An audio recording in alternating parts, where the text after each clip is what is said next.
I'm going to walk you through checkup 2 from Thinking with Mathematical Models. So, in question 1, we're going to be talking about a family that's going camping for the weekend. And there are a whole bunch of family members are coming. Some are taking a camper, some are taking a hybrid car, and some are taking a motorcycle. And they're all leaving from the same place. That's an important aspect. And then driving to the campsite. We have a table showing fuel efficiency and the amount of gas used for each of these vehicles.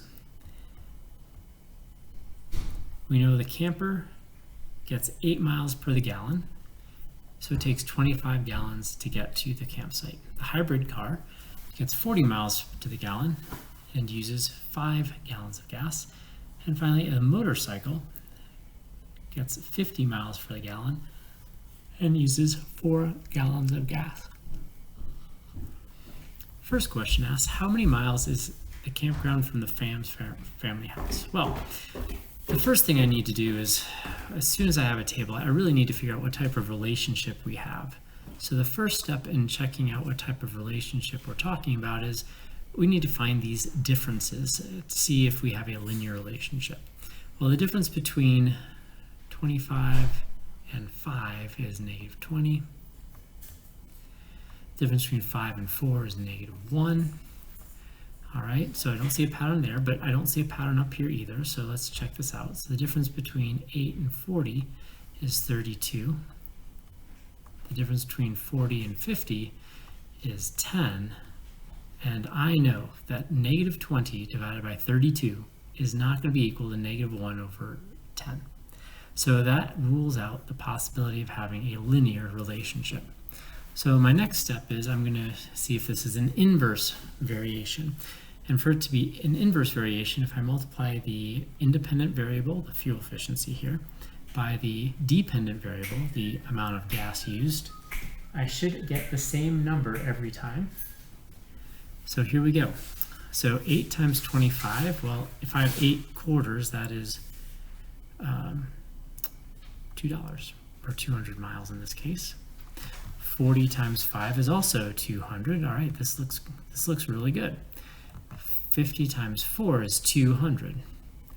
This is definitely an inverse variation, where the campground is exactly 200 miles away from the family house. All right, so then, is the relationship between fuel efficiency and the amount of gas used linear, inverse, or some other pattern? Give an explanation justifying your answer. Well, clearly we've found this is inverse. And we know it's inverse because if I multiply the x value, in this case the fuel efficiency, and the y value, in this case the gas, I will always get the same value, 200, which is the hallmark of an inverse variation. For question C, we need to write the equation of an inverse variation. Now, and it also says to define our variables. And when you see this, define your variables, you need to have this little key. Is there any way you could open the mail a little bit quieter?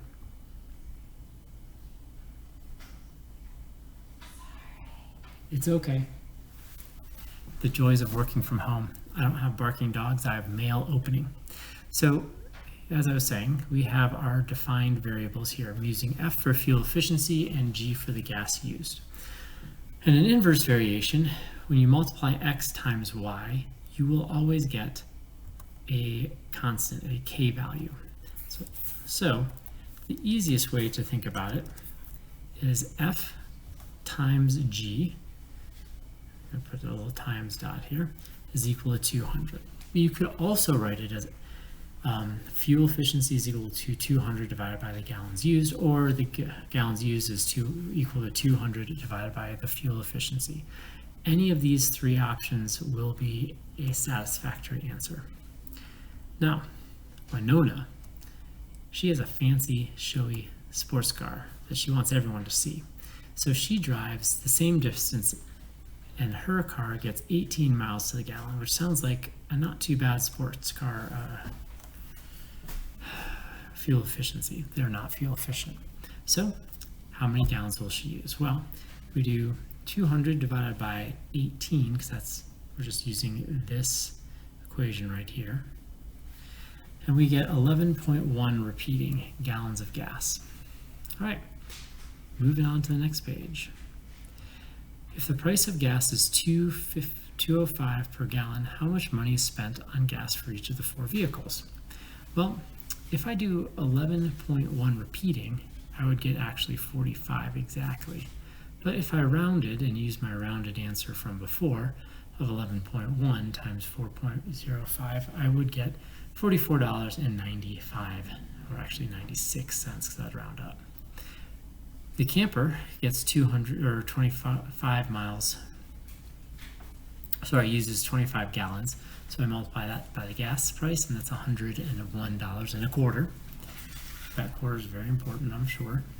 5 gallons is going to cost you $20.25, and 4 gallons will cost you $16.20.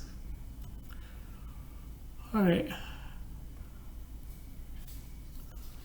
Write an equation relating the amount of gas used to the amount of money, and then define the variables and describe what the numbers mean. So if I'm looking up here, notice how I'm multiplying the gallons used every time by $4.05. So, and that's going to get me the amount of money that I have to pay. So that means 4.05 times G is equal to M, where G is the gas used, M is the amount of money. And this is kind of a silly question. What do the numbers tell us in the equation? It tells us gas is $4.05, which they told you right up here in question E. Sometimes the connected math problem writers aren't the brightest bulbs in the bunch, if you ask me. All right. So, hold on a second. All right, so then question 2 is asking us, all right, the graph shows data relating sodium per serving and price per serving of different brands of peanut butter. And the first question asks us to draw a linear model on the scatter plot. Well, guess what? A linear model is just a line of best fit. So I'm going to draw a line of best fit that goes through the heart of the data, if you will. Now, it doesn't have to go through any points exactly. It just has to go through the middle of all of the data. And I want to position my line of best fit in such a way that it goes exactly through a place where I know the exact coordinates of. And the reason why that is important is that allows me to find the slope, which I will just go ahead and do because I like to find the slope compulsively.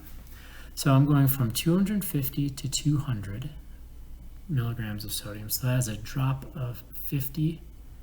That's going to be my rise. My run, I'm going from, where am I going from? Going from 12.5 to 20, so that's a change of positive 7.5. So to put my rise over my run, and I get negative 50 over 7.5. Well, to be honest with you, when we're talking about dollars and cents, negative 50 over 7.5, I have a hard time really turning that into dollars and cents. So I'm just going to go ahead and divide it, because the fraction bar does mean divide, and negative 50 divided by 7.5 is negative 6.6 repeating. Well, what does this mean? And it's important to know what this means. This means that as your serving increases by 1 cent, that the amount of sodium in the peanut butter is decreasing by about 6 2/3 milligrams. Now, that is my line of best fit. I realize that you may have a slightly different line of best fit. What that means is we'll be accepting a range anywhere from about, let's go from like negative 5.5 to, let's go to 7.5. So as long as you're plus or minus 1 of this answer, I'll give you credit, sure. All right, oh, that's the end of it. I love it. We're almost done. So finally, describe the relationship between price per peanut per serving and the price per serving and the sodium per serving. Oh, look, when the price per serving, we just answered that, increases by 1 cent, the amount of salt decreases by about 6 2/3 milligrams. Great. Write a linear model. Oh, geez. Well, I have my line of best fit. Notice how it doesn't say define the variables. I have the slope of my line of best fit, and obviously I'm going to write it in slope-intercept form, so y is equal to mx plus b. And I'm going to use p for price per serving, and I'm going to use s for sodium. And so really the big question is, what is my y-intercept? So in one period, I estimated it to be about 350. Well, that actually looks a little bit high.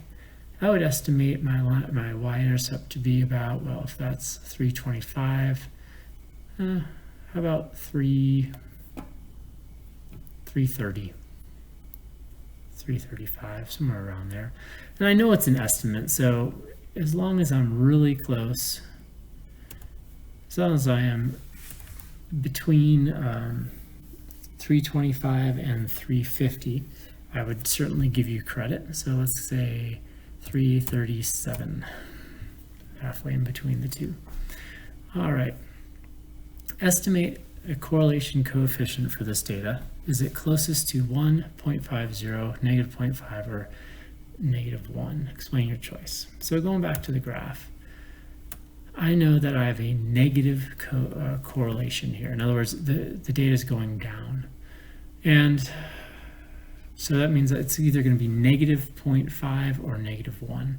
And this is pretty strongly linear, but you know, we're definitely straying quite a bit from a perfect straight line. So I would estimate this to have a correlation coefficient of roughly negative 0.5. I'd actually guess it to be a little bit over, like negative 0.6 or so, but that wasn't one of the options.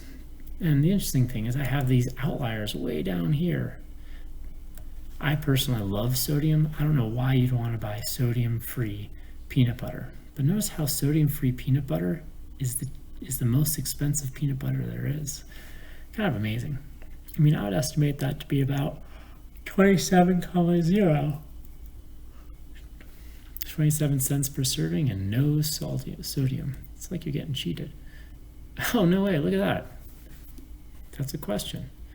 So we said it was about 27 cents for 0 salt.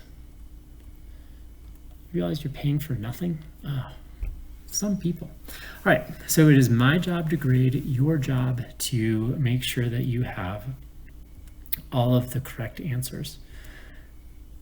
Like I said in class, I need to be able to see 2 different colors, one from your original work, one from corrections, and then you are to post it on the discussion post in Schoology. I hope you guys have a great weekend, and I will see you on Tuesday.